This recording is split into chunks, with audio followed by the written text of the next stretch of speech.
gerente de COFIDE, también ha trabajado en el Banco Mundial y ha sido funcionario del Banco Mundial y del Banco Interamericano de Desarrollo. Y también tuvo experiencia en el sector privado, en el área de microfinanzas, que es justo un área que tiene que ver con el tema que vamos a hoy día pedirle que nos dé sus perspectivas de lo que ocurre en el país. El tema que nos convoca es el tema de pobreza, microfinanzas e inclusión financiera en tiempos de pandemia. Si nosotros vemos lo que está pasando, es de signo contrario a lo que ocurrió en la época de crecimiento económico, cuando todos alabábamos esta capacidad de nuestros emprendedores para salir adelante. Y de hecho, mucho de la superación de la pobreza se debe con su actividad. Pero también es verdad que las principales entidades que atendían a estos empresarios, emprendedores, eran las cajas rurales o las cajas municipales y no más bien los bancos grandes.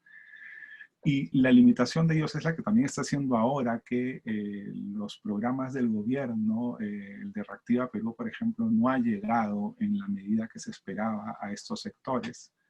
Hay que acordarse que el 70% de la población peruana depende de la economía informal. Eso es un dato, digamos, importante.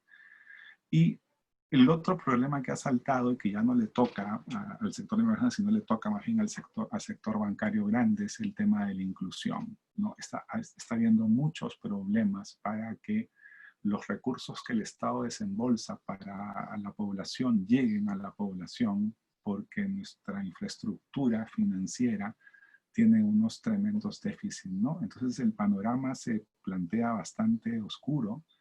Yo creo que Martín nos puede dar sus apreciaciones al respecto y podría ayudarnos a visorar qué nos espera y en qué situación estamos, ¿no? Le doy paso a Martín. Quisiera que él comience con su presentación. ¿Está por ahí, Martín? ¿Ya? Martín, ¿cómo estás? Hola, Martín, ¿cómo estás? Nada, adelante. ¿Qué nos tienes que decir sobre estos temas que yo he mencionado tan someramente? Tú tienes mucho más conocimiento y además ahora, bueno, me he olvidado decirlo, pero Martín es ahora además presidente del directorio de las FAN, con lo cual digamos que está un poco en el calor de lo que está ocurriendo con el sector financiero. Le paso la palabra a Martín y los dejo con él. Adelante. Muchas gracias, Oscar. Encantado de estar con ustedes. Me ayuda mucho a reflexionar y a ordenar las ideas. Esta es una crisis, pues, diferente. Es una crisis global y que impacta sobre todas las redes. Es decir, uno puede pensar la economía como un conjunto de redes que están articuladas entre sí y que interactúan en diferentes frecuencias y que algunas son más complejas que otras, ¿no? Esto ha significado la paralización de un conjunto importante de redes, ¿no? Y esto pues tiene un impacto inmediato sobre el sector financiero y sobre las personas. Con seguridad tenemos amigos o tenemos compañeros que han sido afectados por el virus y algunos también tenemos amigos y compañeros que han fallecido por el virus. También estamos viendo cómo va cambiando nuestra vida. El sector de educación, por ejemplo, todavía mantiene las distancias. Imagínense el sector turismo, ¿no? Perú en particular ha sido muy afectado. Es el país más afectado en términos de producción en Latinoamérica. Entonces, la crisis, además de ser una crisis profunda, grave, es una crisis muy regresiva. Es muy regresiva en el sentido que nos afecta a todos, pero no nos afecta a todos por igual. algunos más, a otros menos. A los que más afecta son los que tienen menos posibilidades de asegurarse, son los que tienen menos posibilidades de trabajo remoto, ¿no? Son los que tienen que necesariamente salir para ganarse el día, ¿no? Uno se da cuenta que pues han pasado varias cosas. El virus viaja pues con las personas y se monta a veces en la indiferencia, ¿no? A veces pues en el desconocimiento, pero la mayor parte de las veces se monta sobre la necesidad, ¿no? Y son compatriotas que si no salen, no sobreviven. Entonces se les está exigiendo que escojan, escojan el veneno, escojan cuál es el riesgo que quieren tomar, o con toda seguridad morir de hambre, o con alguna probabilidad sobrevivir el virus. Entonces, cuando uno plantea así la decisión, pues se entiende lo que estamos viviendo, ¿no? En nuestro país tenemos una estructura productiva que tiene una importancia, en donde el sector informal tiene una importancia grande, ¿no? Desde el lado de la producción, el 80% de la producción es formal y el 20% es informal. Pero desde el lado del empleo, el 30% es formal y el 70%, como ya mencionó Oscar, es informal. Entonces, cuando el confinamiento es acatado solo por el sector formal, paralizas 80% de la producción y seguramente paralizas algo como 30% del empleo.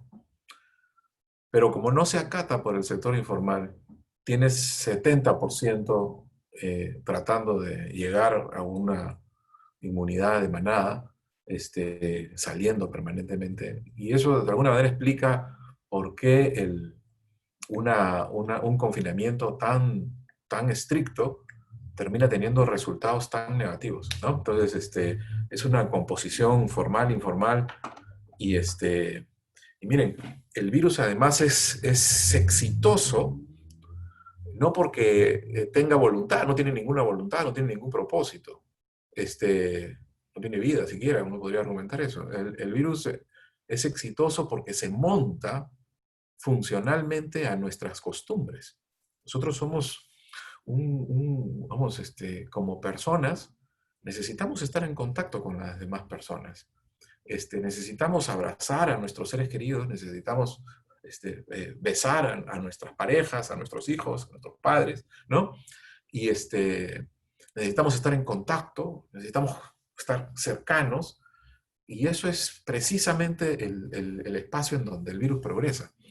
Entonces, hacia adelante implica un cambio dramático de nuestras costumbres mientras no tengamos un tratamiento efectivo, mientras no tengamos una vacuna. Lo que quiero decir es que no sabemos tampoco cuándo va a terminar, y tampoco sabemos cómo va a terminar, ¿no? Entonces es como que te digan, construye un puente para cruzar este valle o este río o esta quebrada. Y uno lo primero que pregunta, bueno, ¿qué tan ancho es el río? ¿Qué tan ancha es la quebrada? ¿No? Entonces, pues no sabemos, ¿no? Entonces, ¿cómo haces para construir un puente cuando no sabes qué tan ancho es el río? ¿No? Entonces, si es de 100 metros, es un presupuesto, si es de 1 kilómetro, es otro presupuesto, ¿no? Entonces, es una dificultad mayúscula. El otro tema es que no sabes lo que vas a encontrar al otro lado, ¿no? Entonces, no sabes cómo va a cambiar, todavía no lo sabemos. Entonces, esa dificultad hace que la incertidumbre natural que siempre existe, pues sea ahora la variable más importante, ¿no? El hecho concreto es que afecta más a los que menos tienen. Afecta a distintos sectores de diferente manera y afecta a diferentes industrias de diferente manera y a diferentes empresas dentro de la misma industria y a personas dentro de la misma empresa de diferente manera. Es muy regresivo porque afecta a nuestros compatriotas más vulnerables eh, eh, más intensamente, ¿no? No solamente no pueden generar ingresos, sino que ven con mucha frustración su incapacidad de acceder a los servicios más básicos de salud, de educación, qué sé yo, de seguridad, justicia incluso, ¿no? Entonces, eso es especialmente duro, ¿no? Entonces, ¿cómo hacemos entonces para salir adelante? Bueno, hay un principio elemental. Tenemos que saber que son recursos muy escasos y que y que tenemos que ayudar a los que más lo necesitan. Y para poder ayudar más a los que más lo necesitan o a más de los que más necesitan, pues tenemos que ser muy cuidadosos de no desperdiciar recursos en los que no necesitan, ¿no? Por ejemplo, una medida masiva de condonación, y me refiero a una medida masiva de condonación, puede estar condonando deudas a alguien que está pagando su viaje al mundial o pagando su casa de playa o pagando su carro último modelo, digamos, no es nada grave. Eh, que incumpla o que se ejecute el contrato en toda su dimensión y, y podemos al mismo tiempo estar afectando los ahorros, que es parte de lo mismo, de personas que están usando esos ahorros para pagar la universidad, para comer, ¿no? Para alimentar a su familia. Entonces, sí es, ¿cómo se llama? Sí es necesario que las soluciones sean muy focalizadas en aquellos que más necesitan, ¿no? Entonces, de ahí que estas medidas masivas de controles de precios o de condonaciones carezcan de sentido.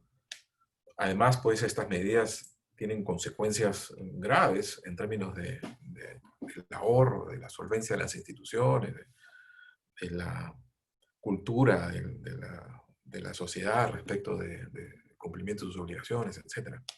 Entonces, esto es entonces un impacto masivo y un impacto muy, muy regresivo. Y, y a esta regresividad, digamos, ¿qué significa? Significa que afecta más a los que menos tienen, ¿no? Afecta de manera más intensa, más permanente a los que menos tienen. Entonces,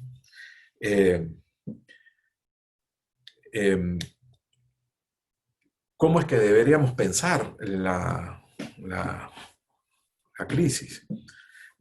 Estamos frente a una crisis que en esencia nos obliga a movernos de un espacio complicado, naturalmente, a un espacio muy complejo. La diferencia entre un espacio complicado y uno complejo es que que en un espacio complicado, pues uno controla el sistema completo si es que tiene conocimiento del sistema completo. En un espacio complejo no hay posibilidad de tener conocimiento del sistema completo. Y, y además lo que importa son las interacciones y la velocidad de las interacciones, ¿no? Entonces, en este mundo complejo, no es un mundo probabilístico de gestión de riesgos, no es un mundo complicado tampoco, determinístico, es un mundo que requiere una organización distinta de parte de quienes gestionan la crisis. No es un tema clásico de vertical, de planeamiento y control, ¿no? No es un caso clásico de planear con disciplina llegar a la predicción presupuestal, ¿no? Porque no tenemos la información. Entonces, es un caso más bien en donde más que la eficiencia importa tu capacidad de adaptación, porque vas descubriendo qué cosa es cómo afecta el virus. Más que el planeamiento, que no se puede hacer, importa tu capacidad de cambio, tu velocidad de adaptación, tu capacidad de reconfigurar inmediatamente. Y eso hay que hacerlo como sociedad.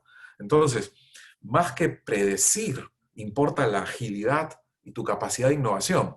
Entonces, más que una comunicación vertical de alguien que planea y ejecuta, es la comunicación horizontal entre múltiples agentes que a través de esa comunicación deben lograr que emerja un conocimiento conjunto. Y a través de la emergencia de ese conocimiento conjunto, debe emerger también acciones conjuntas. Nosotros estamos, vamos, cuando vemos las noticias y vemos oye, el plan no ha funcionado.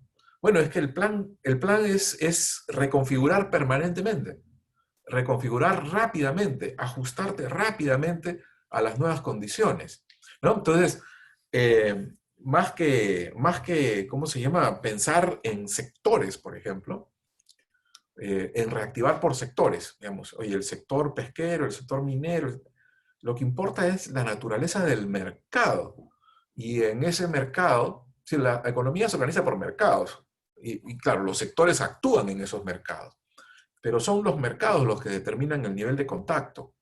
Entonces, miren ustedes, en la industria de microfinanzas, por ejemplo, es una industria de alto contacto, donde yo solía pensar en los equipos de las microfinanzas como el equipo que está en la sede principal, su equipo pequeño, el equipo que está sentado en las agencias, es un equipo más grande, pero también pequeño, y el equipo que está sentado en una moto buscando a los clientes, ese es el equipo verdadero, ¿no? Si fueran 2.500, habría 1.500 subidos en una moto. Entonces, en moto, en agencia y en el escritorio, ¿no? Entonces, los que están en la moto buscando clientes son los más numerosos. Y van a los mercados, van al mercado, al campo, a la actividad productiva, y la relación es directa y personal, es de mucha confianza. Entonces, ese modelo, por ejemplo, es un modelo que tiene que ser revisado, ¿no? Porque el contacto es lo que tiene que cambiar, el tipo de contacto, el nivel de contacto, la distancia entre las personas, mientras no tengamos una vacuna y mientras no tengamos un tratamiento efectivo, ¿no? Entonces, ¿qué cosa es lo que han hecho los bancos? En la asociación de bancos hay 16 asociados y 6 adherentes adicionales, y hay empresas microfinancieras como Compartamos, Financiera Confianza, Mi Banco, ¿no? Capac, Credit Scotia, Efectiva, ¿no? Y también hay pues todos los bancos que ustedes conocen, ¿no? Bancos grandes, bancos más pequeños y bancos especializados. Y cosa es lo que se ha hecho. Primero, se ha trabajado, es decir, es claro que se necesita que nuestros clientes del pasivo necesitan seguridad respecto de sus recursos. Y es claro, es decir, nuestros ahorristas necesitan seguridad respecto de sus recursos. Y es claro que muchos de nuestros clientes están pasando por los mismos problemas que pasamos todos y que son evidentes. Entonces, una alternativa es las reprogramaciones. En los bancos se ha reprogramado a la mitad de los clientes. Y esto es un poco más de 1/3 del portafolio en monto. Y en conjunto. Pero es más o menos 17% del Producto Bruto Interno. Y en el caso del portafolio de microfinanzas, se ha reprogramado al 70% de los clientes, que es más o menos el 70% del saldo también, del monto de deuda. Entonces, ya hay un esfuerzo gigante por acompañar a nuestros clientes. En el caso, otra de las cosas que se ha hecho y que me ha parecido que quisiera comentarles porque me parece importante, es el sistema bancario y particularmente los bancos de mayor red, han atendido los pagos de los bonos sociales. Y estos son millones de personas, por lo menos 2 millones. Y los bonos sociales se pagan a compatriotas muy vulnerables, nuestros más pobres, y estos naturalmente no son clientes de los bancos, no son clientes ni siquiera de las microfinancieras. Entonces,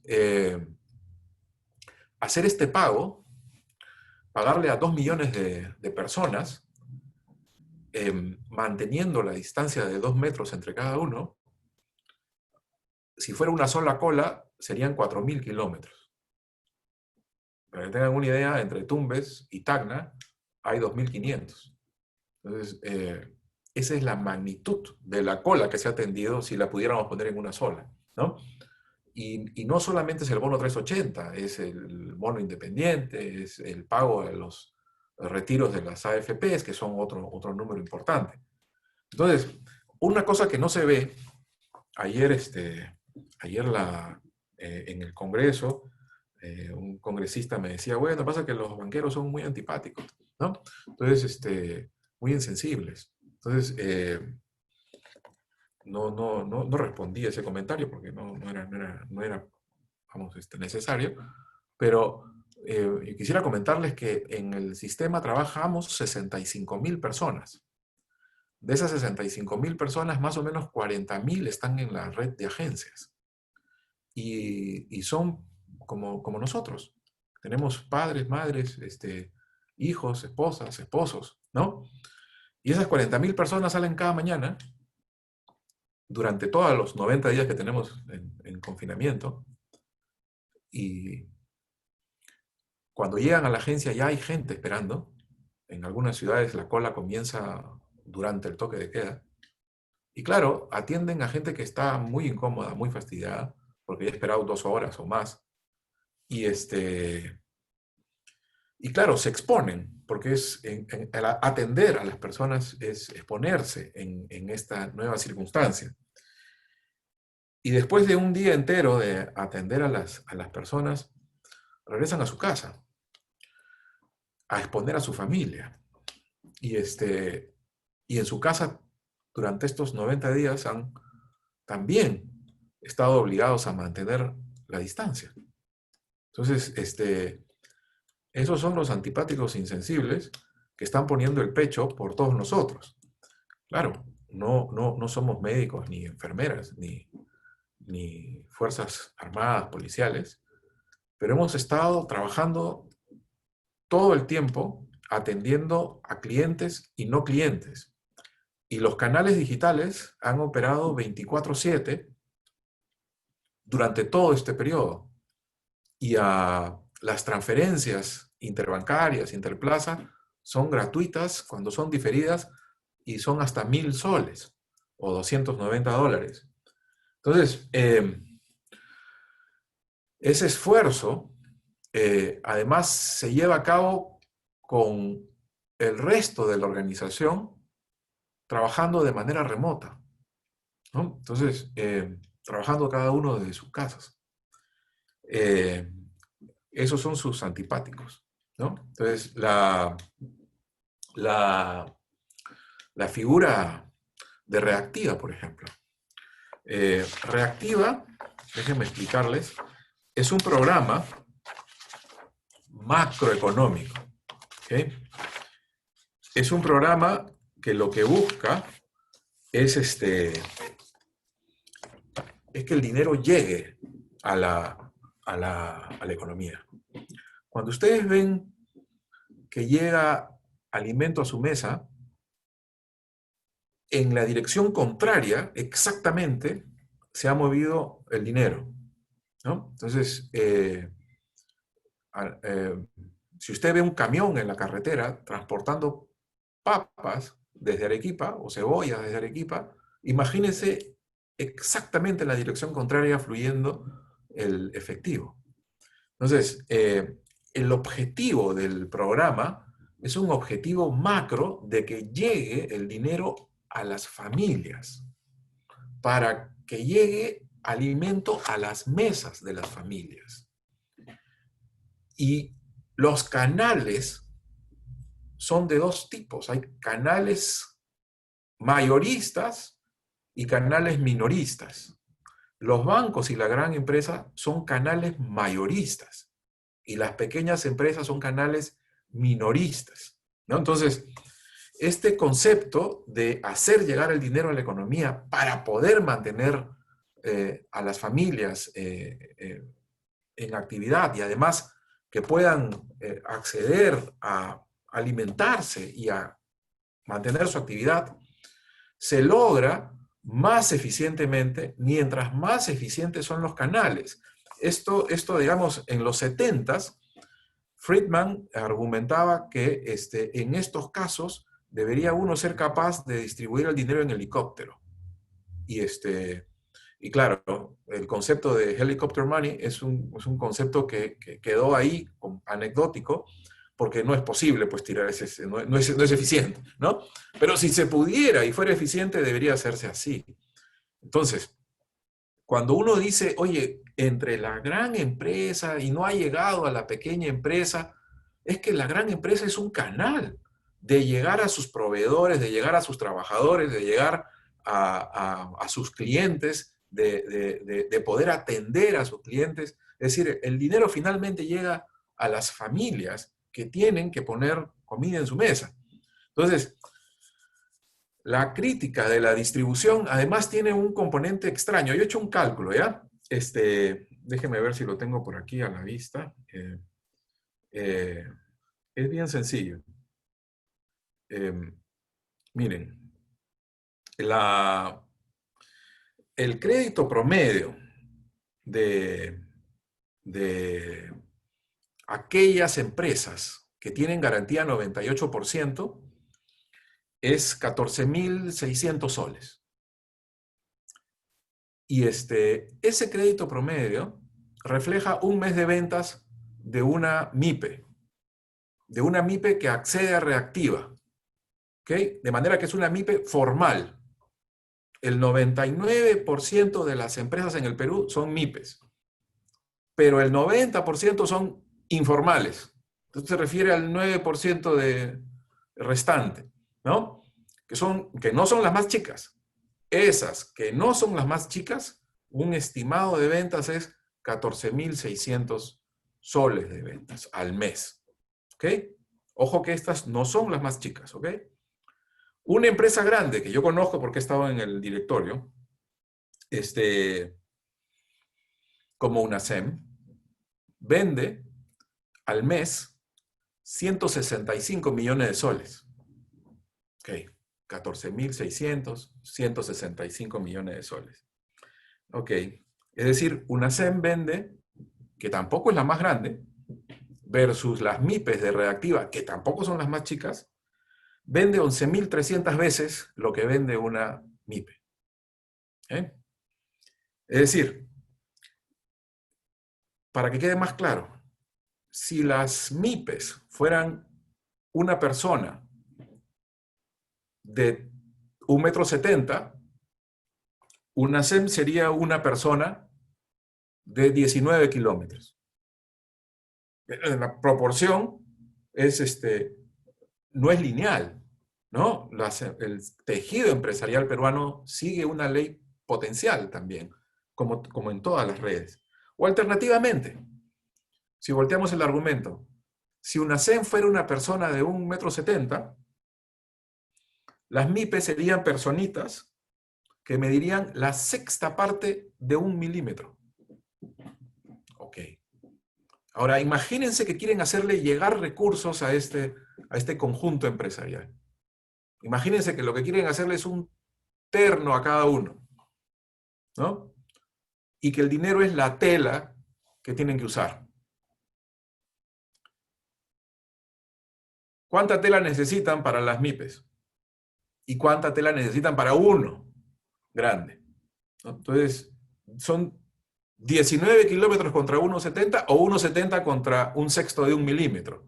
Es más, cada operación pequeña es más cara de hacer porque el costo de la operación no depende del tamaño de la empresa, sino depende de la calidad de la información de la empresa. y la calidad de la información de las empresas más grandes es más directa, más inmediata, auditada, automática, remota, se transmite electrónicamente, y las pequeñas no. Entonces, es más caro verificar toda la información, verificar que cumple con las condiciones. Aún así, el 90% de los emprendedores son MIPE, ¿no? Ahora, cuando vemos la distribución, dicen, ¿cómo puede ser posible que solamente el 24% vaya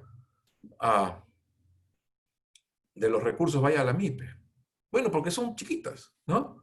Y además eso corresponde con su participación en la producción. Hemos dicho que producen el 20%, ¿no? Entonces, si algún sesgo hay, es un sesgo a favor de las MIPES, porque tienen una participación por encima de lo que representan en la producción y en las ventas, que son los criterios de asignación. Entonces, y los criterios de asignación, además, no lo ponen los bancos, lo pone el mecanismo de subasta. En la subasta, tanto para tal segmento, tanto para tal otro, tanto para tal otro. En lo que se ha subastado en 98% es el 3%. Entonces, no puede ser más de 3% ahí, ¿no? Entonces, las reglas las pone el Banco Central, la subasta y los tramos también, y la subasta y los tramos determinan la composición. Y por último, si no se cumple con todos los requisitos, no se activa la garantía cuando se produzca el incumplimiento, ¿no? Entonces,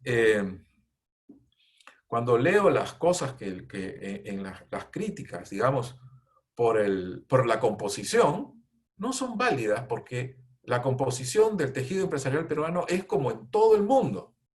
Hay muchas empresas pequeñitas y pocas empresas muy grandes, y las proporciones son exponenciales. Lo que pasa es que uno piensa lineal y no tiene, la intuición no vuela con facilidad cuando las escalas son exponenciales, ¿no? Entonces, no es fácil pensar en escalas exponenciales. Y claro, entonces la crítica por la distribución, si algo, es a favor de las MIPES. Y además es parte del diseño. Y además no era el objetivo. El objetivo era que llegue dinero a las familias. Por lo tanto, las empresas más grandes son como distribuidores mayoristas, porque ellos son los que van a hacer llegar a través del pago de sus planillas, o a través del pago de sus proveedores, o a través del pago a los servicios, que llegue el dinero a la economía, que es el objetivo del programa, que es un objetivo macro. Es decir, lo que pasa simplemente es que cae la velocidad de circulación y por lo tanto aumentas la masa monetaria, y ese debería compensar. Aumentas la base. Entonces, y eso debería compensar. Entonces, el objetivo es fundamentalmente macro, y las empresas son un canal. Algunos son canales muy minoristas y otros son canales mayoristas, y lo que se busca es la mayor eficiencia en el menor plazo. Los bancos son un canal, ¿no? Las tasas que se logran son tasas de 1.1%. La inflación anual es 1.7%. Son tasas negativas en términos reales. ¿Y por qué se puede hacer así? Porque el objetivo es que sea una tubería, un canal, para que la liquidez llegue con rapidez y llegue eficientemente. Ese es el objetivo. Es el monto, los 30.000 millones que están en la economía, la eficiencia, que tiene que ver con los costos de la tubería, vemos la tasa de 1%, y la rapidez, ¿no? La rapidez de llegada. Entonces, llegar rápidamente en ese monto y a esos costos era lo que se buscaba. Ese es el objetivo. Y lo estamos criticando por la distribución, que además tampoco tiene sentido, porque el objetivo final es cómo llega a las familias. Entonces, y aún así, si miráramos solamente la composición, si algún sesgo es a favor de la pequeña y microempresa, que además es más caro de operar. Entonces, hay todo un conjunto de concepciones que pues son difíciles de explicar. Yo entiendo que son difíciles de explicar. Pero pues habrá que explicar. Y les agradezco que me hayan escuchado el ranting, ¿no? de esto. Pero, ¿cómo llegar entonces? ¿Cómo llegar más eficientemente? Tiene que ser muy focalizado. Tiene que ser muy focalizado. Tenemos que identificar quiénes son las personas que más necesitan, ¿no? Entonces, ¿quiénes son los que están sin empleo? ¿Quiénes son los que están en los sectores más golpeados? ¿Quiénes son los que están en los sectores que va a tomar más tiempo reactivar, ¿no? Y a partir de ahí, voltear al anaquel de instrumentos de política y ver cuáles son los instrumentos más eficientes. ¿Cuál es la mejor manera? ¿Es un bono? ¿Es una transferencia? ¿Es compra de deuda? ¿Es generación de empleo? ¿No? La reactivación es una solución que tiene condiciones previas, como por ejemplo la existencia del tejido empresarial, la existencia del sector financiero. Entonces, esta es una crisis muy compleja que altera la forma de gestión hacia un mundo de adaptabilidad, de cambio rápido, de reconfiguración, de agilidad, de innovación. Además, es una crisis muy regresiva que nos obliga a aquellos que estamos en la posición de ayudar, nos obliga como peruanos y nos obliga moralmente, ¿no?, a buscar la manera de ayudar y llegar de la forma más eficiente. Los esfuerzos que ha hecho el sistema son esfuerzos hasta ahora importantes, y van a seguir así. Nosotros estamos clarísimos que el futuro del sistema que el futuro del país es el futuro del sistema, y por lo tanto no tiene ningún sentido no apoyar todas las iniciativas que tengan sentido desde la perspectiva de la crisis que estamos viviendo. Entonces, y eso es lo que les quería transmitir, y quisiera quedar a su disposición si es que tuviese alguna pregunta, con todo gusto. Gracias, Oscar. Martín, muchas gracias a ti por estar con nosotros y bueno, me va a alcanzar seguramente las preguntas, Gabriela. Yo tenía una pregunta. Escuchaba ayer a un exministro hacer una comparación con el caso de Colombia, a quien aparentemente le ha ido mucho mejor que a nosotros. Y lo que se decía es que en el caso de Colombia, la gran empresa está mucho más articulada con los sectores, microempresariales. Es decir, hay una mucho mayor articulación y entonces, claro, efectivamente, el dinero llega también a ese sector. Porque en el caso nuestro parece que esa articulación no existe y entonces hay una limitación. Es decir, el hecho de, y otra vez volvemos a una conclusión que ya está siendo bastante general, incluso ha sido la conclusión del Financial Times, que nos ha sacado como, digamos, modelo de fracaso en un análisis, diciendo que nuestro gran problema es la informalidad.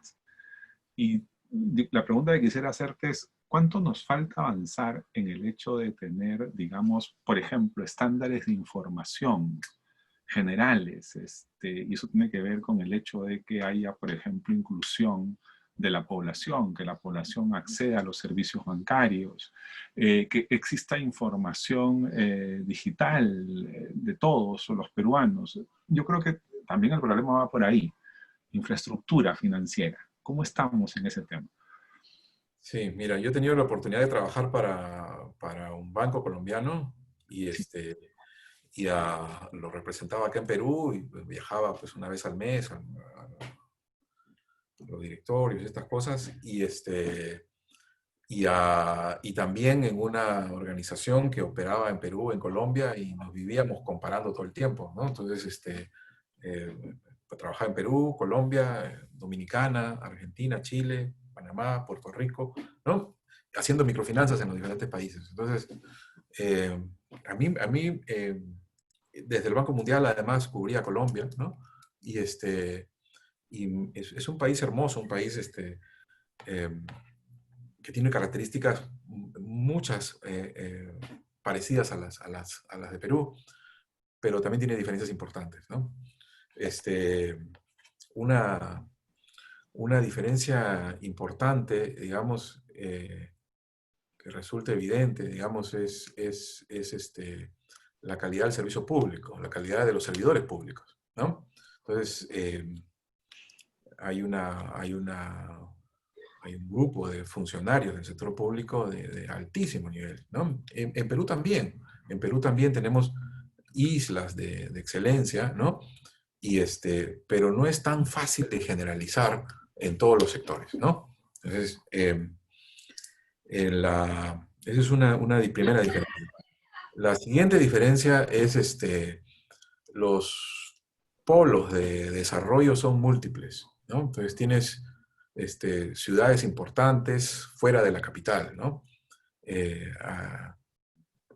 Además de Bogotá, tienes Medellín, tienes Cali, tienes Barranquilla, tienes otras ciudades y además es muy difícil es un regionalismo importante, digamos, ¿no? Entonces, eh, dentro de eso, entonces, la articulación hacia adentro de cada región es también una diferencia grande.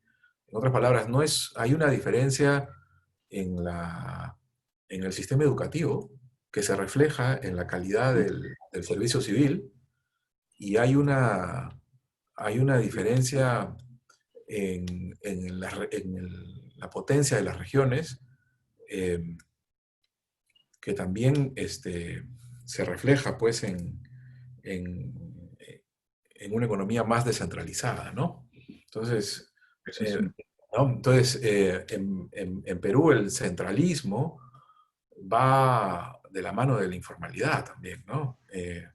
Entonces, Colombia tiene más o menos el mismo territorio y tiene el mismo producto per cápita, pero tiene el doble de población. Y además, en términos de distribución del ingreso, es similar a Perú también, ¿no? Pero tiene estas diferencias importantes. Entonces, cuando uno ve estas diferencias y la pregunta es, bueno, ¿cómo se articula esto? Eh, Dentro de este esquema que les planteo de redes, ¿no? Hay vamos, tres tipos de redes, ¿ya? Unas son las redes de infraestructura, ¿no? Que son básicamente carreteras, comunicaciones, aeropuertos, puertos, ¿no? Eh, Internet, telefonía, energía, agua, desagüe. Esto determina qué tan fácil es llegar a los sectores más vulnerables, ¿no? Es decir, determina los costos de transacción. Y hay otro conjunto de redes que son las redes de protección social. Las redes de protección social, las más básicas son las redes de educación, las redes de salud, las redes de seguridad, y las redes de justicia, ¿no? Entonces, esas redes determinan el riesgo de operación, ¿no? Entonces, mientras más bajo el costo de operativo, más bajas las tasas, mientras más bajo el riesgo, más bajas las tasas. ¿En el agregado de qué depende? Digamos, ¿por qué en un país desarrollado son más bajas las tasas? Porque las redes de infraestructura son mejores y las redes de protección social son mejores. Y por lo tanto, los costos de transacción son más bajos y los riesgos de operación también son más bajos, ¿no? Entonces, la estrategia de inclusión no es solamente la inclusión financiera, porque la inclusión financiera se mueve en los límites de esas redes, ¿no? Lo que busca es ampliar, ¿no? Esas redes que les menciono son redes físicas. Es como el hardware, es como el fierro, ¿no? Y la inclusión financiera es la ampliación de una red lógica de contratos entre personas, ¿no? Entonces, esa red lógica no puede crecer sin un sustrato físico. Es decir, si usted tiene el software que tenga y no tiene una computadora, no le sirve, ¿no? Pagó los derechos que quiera, no tiene computadora, no le sirve. Y si tiene la computadora y no paga los derechos, tampoco le sirve, ¿no? No sirve una computadora sin software, tampoco, ¿no? Es más, no sirve si no la puede enchufar, si no existe todo lo demás, ¿no? Entonces, igual pasa con los contratos financieros. Los contratos financieros no funcionan en el aire, funcionan en un sustrato físico, ¿no? Que tiene que ver con las redes de infraestructura y las redes de protección social. Mientras mejores esas redes, pues mejor y más inclusión podemos lograr. Entonces, la estrategia general de inversión pública tiene que pensarse desde la óptica de inclusión general, de inclusión a la ciudadanía, ¿no? Entonces, y eso es, lo que no puedes pedir es que crezca tu capacidad de proceso sin cambiar de computadora, ¿no? No puedes ponerle el sistema operativo que consume lo que tu computadora no tiene, ¿no? Entonces, y viceversa, es muy sencillo. Y entonces la estrategia general de desarrollo del país debería pensarse como una estrategia de inclusión. Cuando uno recorre el país, se la pasa el 90% del tiempo cruzando desiertos, o sea, desiertos de arena o desiertos de cerro o desiertos de selva, pero no hay gente. Entonces nosotros somos casi un archipiélago, con tierra y todo lo demás al medio, pero sin agua, ¿no? Pero nuestra característica más importante como país, digamos, cuando uno lo ve viajando, caminando, subiéndose a diferentes medios para llegar a todo el país, la característica más especial es, más que la segmentación, es la fragmentación. Estamos desconectados, ¿no? Es decir, la ausencia de infraestructura es evidente, ¿no? Entonces, si caminas por Europa, en 2 horas llegas a la otra ciudad caminando, ¿no? Entonces, a la siguiente ciudad, ¿no? Entonces, no hay 20 kilómetros entre ciudad y ciudad, ¿no? Entonces, y claro, la capacidad de acceso a los sistemas, la capacidad de acceso a las redes físicas o a las redes de protección social es inmediata. Entonces, eso es lo que estamos viviendo hoy. Estamos tratando de reconocer en nuestra sociedad esta fragmentación que se replica en múltiples espacios, ¿no? Es duro, es difícil, y pues no nos queda más que seguir empujando, seguir luchando, ¿no? Gracias, Martín. Acá tengo una pregunta de Eduardo Castro. Es una de las inmensas preguntas celestes de la economía, ¿verdad? Lo que te pregunta Eduardo. Te pregunta, ¿cómo un país podría exterminar la pobreza? Me refiero a que se refiere a un país como el nuestro, ¿no? Porque mejorando la manera de llevar los recursos a las personas. Esta crisis nos ha chocado porque somos un país pobre, hay mucha informalidad. ¿Cómo entonces acabar con la pobreza? Claro. Es una pregunta inmensa. Sí, sí, sí. No está fácil.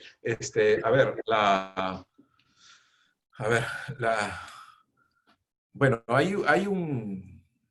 el crecimiento es lo que te saca de la pobreza, ¿no? Entonces, tú lo que tienes, el rol del Estado es un rol que tiene que facilitar el crecimiento, facilitar la competencia, facilitar la inclusión, ¿no? La estrategia de inversión del Estado además tiene que ser para la inclusión, ¿no? Un criterio, por ejemplo, que a mí me parecería interesante, que es el que se aplica en Medellín, por ejemplo, es la mejor infraestructura es para los más pobres. Ese es el criterio de la municipalidad, ¿no? De la provincia, no sé cómo se llama la unidad geográfica. Entonces, nosotros queremos invertir en donde es más valioso para la gente, ¿no? Entonces, ok, ese es un criterio que me parece razonable, ¿no? Entonces, ¿en qué debemos invertir? ¿En qué tipo de carretera? ¿A quiénes queremos conectar? ¿Quiénes deberían reducir sus costos de transacción? ¿Quiénes deberían reducir sus riesgos de operación? ¿Quién necesita primero que nadie buena educación? ¿Quién necesita primero que nadie agua y desagüe? ¿Quién necesita primero que nadie energía, comunicaciones? Y eso es política económica, ¿no? Entonces, ¿y de dónde salen los recursos? Tienen que salir del crecimiento, porque de otro modo lo que hacemos es regresar al origen, ¿no? Entonces, ese balance tiene que ver con el rol del Estado, y sin duda hay un rol central para la actividad privada, ¿no? Sin duda, una actividad permanente de creación de valor, ¿no? Vuelven al tema de Colombia, pero creo que ya está más o menos clarificado. Lo que yo te quería preguntar, y ya un poco cerrando el asunto, es ¿cuál es el problema para ha sido bueno que puedas ver lo de la inclusión financiera no en abstracto, sino más bien contextualizándolo y decirnos en qué sentido la inclusión no llega por un asunto de riesgos, ¿no? Por esta pobreza de nuestras redes infraestructurales. Pero, por ejemplo, ahora, si quisiéramos, por ejemplo, que cada ciudadano tuviera una cuenta bancaria, que es lo que se quiere, y muchos economistas están diciendo que eso es una necesidad importante, ¿a quién le toca el costo de eso? ¿Al Estado? ¿Al sector financiero? ¿El sector financiero cómo puede colaborar en esa inclusión en el rubro financiero, básicamente? Sí, mira, el sector financiero era 8% del producto hace 25 años, 30 años. Hoy día es casi 40%. Eso significa que ha crecido más o menos al doble de tasa que el producto. Y el producto ha crecido al 5%. Entonces estamos crecimiento del 10% anual. Crecer al más del doble del producto tampoco es tan seguro, ¿no? Si el mejor predictor de crisis bancaria es la velocidad de crecimiento del sector, ¿no? Porque típicamente se asume más riesgo del que la economía te permite, ¿no? Entonces, esto se puede hacer cuando partes de una base muy baja, es evidente, ¿no? Y para poder crecer lo que necesitas es reinvertir permanentemente tus utilidades, que es lo que se ha hecho.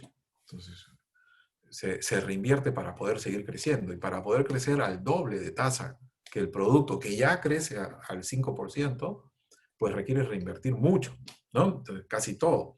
Entonces, ¿cómo se llama? Los depósitos han crecido, no sé, 50 veces, los créditos han crecido 70 veces, los clientes en los últimos 10 años, hace el 2000 era 1 millón de clientes, hoy día hay 5 millones de clientes en la banca, en todo el sistema hay 7,5 millones de clientes, ¿no? Entonces, sí hay un trabajo importante del sistema por incluir. Las microfinanzas cuando se fundaron, hace 30 años, pues no era nada. Las cajas municipales eran muy pequeñitas en el año 93, 94. De ahí empezaron a crecer con el apoyo precisamente de COFIDE, y hoy día hay cajas que son más grandes que algunos bancos, ¿no? Entonces, y operan en todo el país. Es una historia de éxito realmente. Ahora, si para crecer al 40%, para llegar al 40%, tú requieres crecer al doble de tasa que la economía, para llegar al 100, ¿no? Hubieras tenido que exponerte a una crisis, ¿no? Entonces, esto no es, ¿cómo se llama? Como dice el gran combo, no es ensaladita light, ¿no? ¿No? Entonces, tienes que crecer capitalizando, tienes que crecer ordenadamente, tienes que crecer prudentemente, ¿no? Entonces, aún así, en el Perú, nosotros decimos, esta es una crisis sin precedentes para nuestras generaciones. Pero digamos, tenemos bancos en el Perú como BCP, que se fundó en 1889, Interbank, que se fundó en 1897, ¿no? Citibank, que opera en el Perú 100 años, pero que se fundó hace 208 años, ¿no? Entonces, los bancos sí hemos visto pandemias, ¿no? Entonces, y sí las han superado. BBVA tiene en el Perú, con Continental, digamos, que en el comienzo no era BBVA, desde 1951, pero el banco tiene, BBV tiene 160 años, ¿no? Entonces, hemos visto pandemias, hemos visto guerras mundiales, hemos visto de todo, ¿no? Entonces, si algo queda claro es que la prudencia no se puede dejar de lado, ¿no? Y la inversión, reinversión tampoco. El desarrollo tecnológico tampoco. Eso es lo que te da la ventaja y la fortaleza. Entonces, yo creo que ese es el camino. Esto es una crisis muy profunda, una crisis muy dura, una crisis muy regresiva, pero todas las crisis tienen algo en común, y es que todas acaban, ¿no? Entonces, y tenemos que prepararnos para cuando esto termine y ver cómo debemos cambiar y cómo apoyar en la reactivación, ¿no? Y, y con seguridad vamos a salir adelante como hemos salido de todas las anteriores, ¿no? Entonces... Sí, sí, de hecho hay una pregunta que viene de Sí. Picasso. Ella pregunta, ¿qué aspectos positivos uno puede sacar de una crisis, ¿no? Y yo escuchaba ayer a Carolina Trivelli diciendo que en el Perú, pues los emprendedores siempre han sido un ejemplo de vivir en crisis permanente, ¿no? Sí. Escuchaba también a Alberto Vergara decir que los emprendedores siempre han sido los supervivientes a estas crisis. Sí. ¿No? Me contaba además Carolina Trivelli un dato que realmente tú lo tienes, Martín, a ver qué nos comentas, ¿no? Decía que un colega que trabaja en una microfinanciera le había contado que ya la gente de microfinanzas está cambiando de rubro. O sea, han ido un cambio de rubro inmenso. O sea, ya la gente se está reinventando, digamos, ¿no? Sí. ¿Qué nos puedes comentar al respecto? Sí, bueno, una de las cosas más importantes, creo yo, que ha puesto en evidencia es el valor del contacto entre las personas, ¿no? Entonces, el hecho de extrañar a tu hijo, ¿no? Yo extraño horrores a mi hijo, y a valorar el estar en contacto, ¿no? Con tus familiares, con tus amigos, ¿no? Eso es un valor fundamental, ¿no? El poder reconocernos como parte de un conjunto de personas, de una sociedad, ¿no? Eso creo que es algo que va a quedar. Lo otro positivo es el uso de la tecnología, ¿no? Esta tecnología nos permite comunicarnos, nos permite intercambiar ideas y, y pone a prueba, pues, las capacidades de cada quien, ¿no? Yo aquí al frente tengo 4 equipos, y,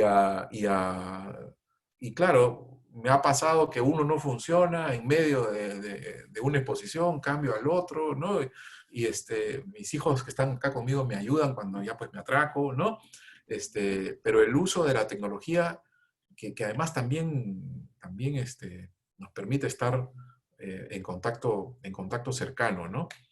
La propia convivencia, más allá de que nos extrañamos, los que estamos juntos, tenemos que aprender a vivir juntos también, ¿no? Entonces, y eso implica un ajuste importante, ¿no? En de cómo se reparten tareas, cómo nos apoyamos, ¿no?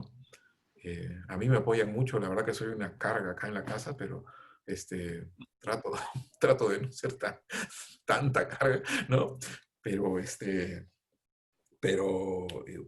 vamos, todos tenemos pues formas de ayudar y formas de ayudarnos, ¿no? Y esa propia convivencia también es algo positivo. A mí me hace recordar mucho cuando era estudiante, ¿no?